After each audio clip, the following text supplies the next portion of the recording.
हमने नए सिरे से सारा संगठन खड़ा किया है और संगठन को बूथ के स्तर के ऊपर लेकर के जाने के लिए हमने सीवर लगाए।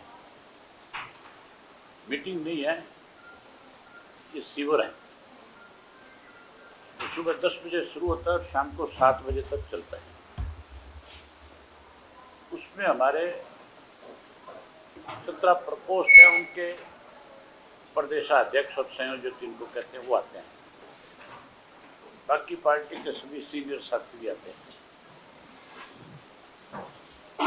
वो फिर सबको अपनी अपनी तरफ से टिप्स देते हैं कि कैसे संगठन को हम बूथ के स्तर तक लेकर के जा सकते हैं, किस किस की क्या क्या जिम्मेवारी है।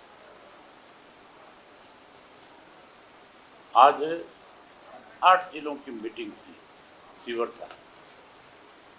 टोटल हमने 3 जोन में पूरे प्रदेश को बांट दिया। एक जोन हिसार जोन है जिसमें 7 जिले हैं और एक जोन जो है गुड़गांव का है जिसमें 8 जिले हैं। एक अम्बाड़ा जोन है उसमें भी 7 जिले हैं। अम्बाड़ा जोन की मीटिंग हमारी बाकी है, उसको भी हम जल्द करेंगे। हमारा टारगेट है कि 30 जुलाई तक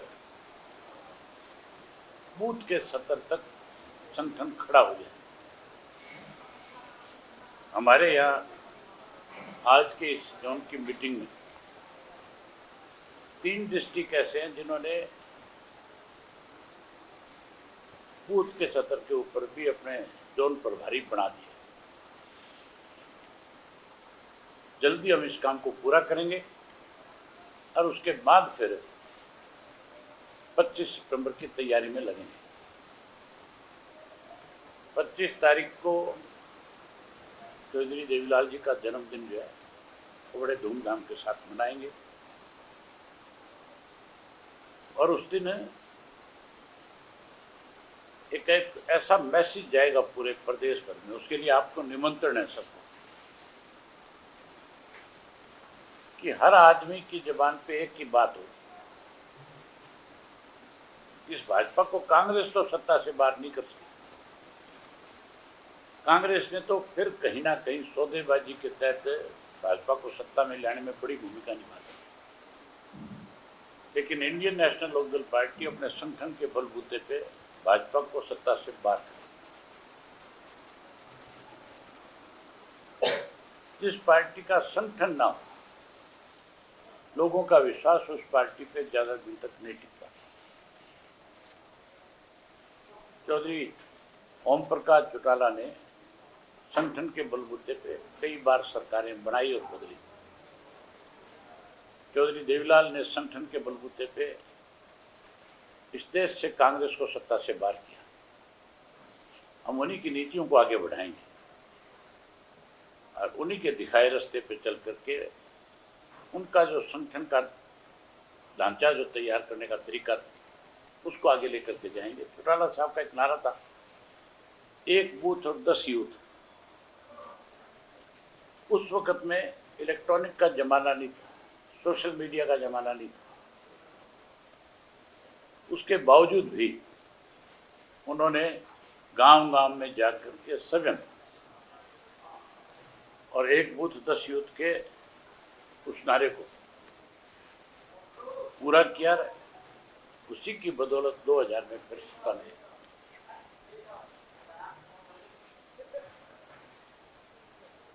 अब हमारा लगातार ये प्रयास रहेगा कि जिस तरह का संगठन उन्होंने बनाया था उसी तरह का संगठन बनाएंगे। और उसके साथ साथ अब तो क्योंकि सोशल मीडिया का जमाना है, हमने एक और नया फैसला लिया है। हमने एक ऐप तैयार कर रहे हैं। उस ऐप के अंदर पूरे प्रदेश की सरकार का डाटा हमारे पास होगा, हर डिपार्टमेंट का। अगर किसी को पटवारी तंग करता है, वो किसान अगर उस ऐप के ऊपर अपनी कंप्लेंट देगा तो मेरी तरफ से बाकायदा मेल जाएगी उस पटवारी को कि तू इसको परेशान करने की बजाय इसका काम कर। अगर वो कोई कोताही करेगा तो बात तहसीलदार तक जाएगी। वहाँ पे भी अगर उसको न्याय नहीं मिलेगा तो वो आगे से आगे जाती जाती चीफ सेक्रेटरी और चीफ मिनिस्टर तक भी जाएगी। और फिर भी अगर उसके साथ न्याय नहीं होगा तो हमारी पार्टी के लोग उसके साथ खड़े होकर के न्याय करेंगे। हमने उसका नाम भी तय कर दिया, जन सेवक के नाम से ऐप बना रहे, उस पर काम शुरू कर दिया। 25 सितंबर को हम उसको लॉन्च भी करेंगे और उसके बाद जो है चौधरी देवीलाल की जयंती के बाद हम पूरे प्रदेश भर के कार्यक्रम बनाएंगे। लोगों के बीच में सरकार की कमियां, खामियां, बेकायदियां हैं, इनका जिक्र करेंगे। कैसे बीजेपी की सरकार तीसरी बार बनी, उसमें कौन कौन लोगों की भागीदारी क्या क्या थी, उनकी भी खुल करके लोगों के बीच में जानकारी देंगे।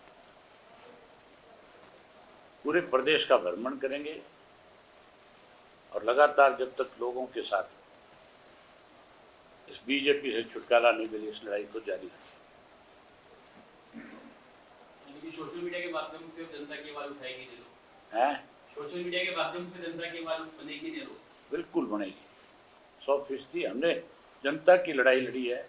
अब तक भी इस नई सरकार बनने के बाद 2 एपिसोड हुए हैं, इन पे सरकार मजबूती से कोई निर्णय नहीं कर सकी। एक तो पानी का इशू आया था, हमारा पानी पंजाब की सरकार ने रोक दिया था, केवल हमारी पार्टी ने उसका विरोध किया। डिस्ट्रिक्ट हेडक्वार्टर के ऊपर जा कर के मेमोरेंडम दिए, प्रधानमंत्री तक बात पहुंचाई, और जब लगा कि सरकार कमज़ोर है तो फिर हमने 25 तारीख का दिन तय कर दिया गवर्नर को मेमोरेंडम देकर, या तो महामहिम आपकी दखल से पानी आ जाए। अगर 25 को पानी नहीं आएगा 25 तक, तो फिर हम हरियाणा को पंजाब के साथ लगती सीमाएं जो सारी बंद कर देंगे। और वो एक दिन सांकेतिक करेंगे, फिर भी अगर पानी नहीं दिया तो फिर हम पक्का मोर्चा लगा देंगे। पंजाब की सरकार को इस बात का एहसास था कि इंडियन नेशनल लोकदल पार्टी जो फैसला करती है उसको निभाती है। SYL के मुद्दे पे भी हम लड़े थे।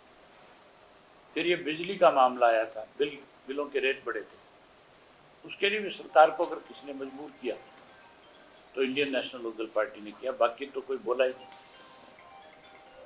ऐसे मुद्दे समय समय पे सरकार अगर कोई किसी किस्म के गलत निर्णय लेगी तो हम उसको उठाएंगे, सोशल मीडिया के माध्यम से भी और लोगों के बीच में जाकर के भी इस लड़ाई को आगे लेकर के जाएंगे, न्याय कराएंगे। SYL का जिक्र किया आपने, बैठकों का दौर चल रहा है, अभी हाल ही में बैठक हुई है दोनों। मैंने पहले ही कह दिया था, मैंने पहले ही कह दी थी ये बात। मेरे से आप जैसे साथियों ने हिसार में ये बात पूछी थी पत्रकारों कि मुख्यमंत्रियों की बैठक होगी। मैंने कहा मीटिंग जो है बेनतीजा हो, कोई रिजल्ट नहीं आने वाली। SYL के इशू को कैसे भटकाया जाए, इसके लिए पंजाब के मुख्यमंत्री ने चिनाब नदी का जिक्र कर दिया कि हमें वहां से पानी मिलना चाहिए। ये भटकाने की बात है इश्यूज को। सरकार को बजाय बैठक करने के सुप्रीम कोर्ट के आदेश की पालना नहीं हो रही, सुप्रीम कोर्ट में जाना चाहिए और सुप्रीम कोर्ट में जा करके अवमानना का नोटिस देना चाहिए, मानहानि का मुकदमा दर्ज करवाना चाहिए। ये तो कोर्ट की तौहीन की जा रही है। हम कोई खैरात थोड़ी मांग रहे हैं, पंजाब के मुख्यमंत्री भीख थोड़ी मांग रहे हैं। कौन होता है वो ये बात कहने वाला? ये ट्रीटी उसके पैदा होने से पहले साइन हुई थी।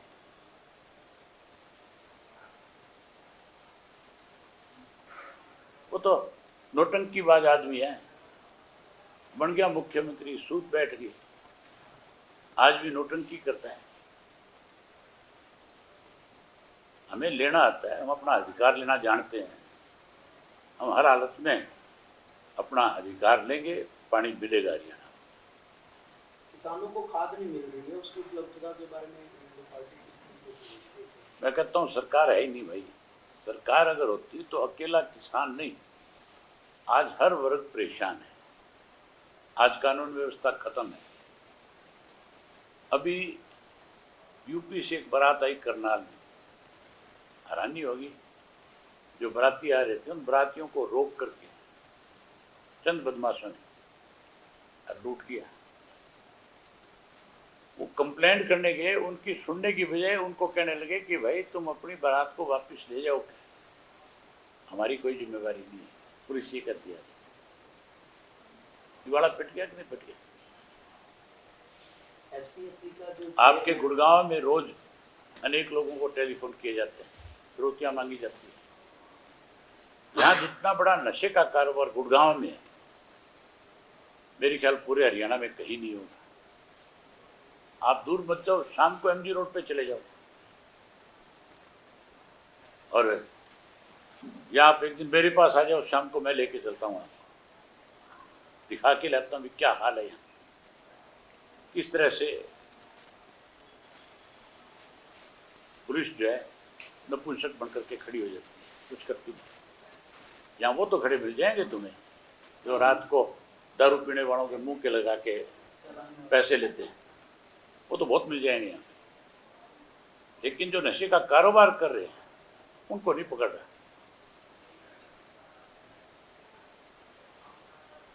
गुरुग्राम में बैठे इस वक्त बारिश आती है, जल भराव हो जाता है, सड़कों पर तालाब में तब्दील हो जाती है। सरकार की इससे ज़्यादा बड़ी और कमी क्या होगी कि जो ऑफिस है, ट्रैफिक को कम करने के लिए, जाम को रोकने के लिए, बारिश के पानी को निकालने की व्यवस्था करने की बजाय वर्क होम के ऑर्डर कराते हैं। फिर सरकार कहाँ है? गुड़गांव में तो सरकार में आपसे खींचातान है, ग्रुपों में बटा हुआ है गुड़गांव। विपक्ष कब तक आएगा? हैं? विपक्ष कब बोलेगा? अगर ग्रुप पे चल रहा, सरकार नहीं है, सरकार है, विपक्ष कब आएगा? उनके हमारी सरकार बना दी, सरकार बनने में सरकार बनने के बाद ही ठीक होगा। गुड़गांव हम ही ने बनाया था और हम ही ठीक करेंगे इसको। महाराष्ट्र में गुड़गांव ना तो आपने बनाया, ना गुड़गांव बीजेपी ने बनाया, ना कांग्रेस ने बनाया। गुड़गांव कोई बनाने वाला है तो उस शख्स का नाम चौधरी ओम प्रकाश चौटाला है। महाराष्ट्र में दो पार्टी, दो भाई, एक क्या हरियाणा में इस तरह से और कोई बात है तुम्हारे पास? और काम नहीं है कोई? मैं पूछता हूँ, कोई काम नहीं है? मैंने इसलिए नहीं बुलाया आपको कि आप मेरे घर के परिवार के बारे में आकर के सवाल करें। कोई और बात है तो बात करें, इसके ज़्यादा इसमें आगे बढ़ने की जरूरत नहीं। अभी जल भराव के कारण कुछ लोगों की मौत भी हो गई है, क्या मानते हैं? जल भराव के कारण कुछ लोगों की 9 लोग मारे गए। 10 लोगों की लगभग मौत। तो क्या अधिकारियों की लापरवाही है? अधिकारियों की नहीं, सरकार की लापरवाही है। अधिकारी तो, सरकार मजबूत होगी तो अधिकारी तो काम करेंगे। अधिकारियों को इसके लिए जिम्मेवार ठहरने के बजाय सरकार को अपने आप को जिम्मेवार मानना चाहिए कि उनकी अपनी कोई पकड़ी नहीं है। कांग्रेस जिस तरह आप प्रशिक्षण शिविर लगा रहे हैं, आपने कहा कि 3 आपने जोनों में बांटा है, हिसार, अम्बाला और गुड़गांव। इसी तरह कांग्रेस भी अब अपने पूरे संगठन पर जोर लगा रही है। हालांकि आपको उम्मीद है, डेडलाइन दी थी 30 तारीख की कांग्रेस ने, अगले 30 आने को हो रही है। किस कांग्रेस की बात करते हो आप? ये देखो ना यार, इससे ज्यादा कांग्रेस का दिवाला क्या पिटेगा कि राहुल गांधी को जिले के सतर पे संगठन बढ़ाने के लिए चंडीगढ़ में जाकर के मीटिंग करनी पड़ती है। इसका मतलब राहुल गांधी को कांग्रेस के नेताओं पे, हरियाणा वालों पे भरोसा नहीं है, या उसकी पकड़ नहीं है, या वो उसकी बात को मानते नहीं है। अगर राहुल गांधी सही मायने में लीडर हो तो जो आंख दिखाते हैं उनको पार कर देना चाहिए। Sir, mayor Manesar Singh mayor एक प्रत्याश ने भाजपा के नेता से आरोप लगाया था, हमें कल काम करना, ये कर, इसको आप लोग किस रूप में देखते हैं? भाजपा वालों की प्रयास ये है कि उस मेयर को किसी तरह भाजपा में शामिल कर दिया जाए। वो अपने बलबूते पे जीता है, वो इनकी बात को क्यों मानेगा? वो काम करना चाहता है, ये उसमें रुकावट बनता है।